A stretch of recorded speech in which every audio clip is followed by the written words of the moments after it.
उन स्टार्ट खे अॻिते कयो ॿियनि जी मदद थो वठनि ॿिया इंस्टीट्यूशन बि अचनि हिते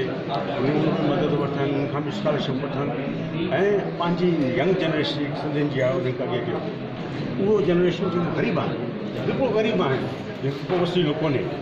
उन्हनि खे वसीलो पैदा कनि उन में सलाह आहे ग़रीब असांजी ग़रीब सिंध में सलाह आहे उन्हनि खे अॻियां कयो उहो असांजी लीडरशिप पैदा कनि ऐं असांखे सिंध खे सिंधियुनि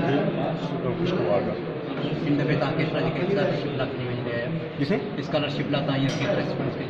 हिन साल मां 5 ॾिनी हुई नेक्स्ट ईयर उनखे डबल कंदासीं उनखे सीए पोइ डबल कंदासीं वरी पोइ डबल कंदासीं हर साल डबल कंदासीं पर मां परफॉर्मेंस ॾिसां त जे स्कॉलरशिप जेके ॾियूं था असां उहे स्कॉलरशिप खे अवेल कनि पर उनजो फ़ाइदो वठनि उनखे ॾिसां थो मां थो वञनि 12 लख में वञनि MS कनि पोस्ट ग्रेजुएट कनि PhD कनि तो इहो बि जेको ड्रीम आहे जेका मेरिट जी बुनियाद ते खणंदो या जेको आहे सो बिल्कुलु 100% मेरिट सिफ़ारिश न मुंहिंजी हलंदी न तव्हांजी हलंदी न कंहिंजी हलंदी 100% मेरिट हूंदी मेरिट इन हूंदी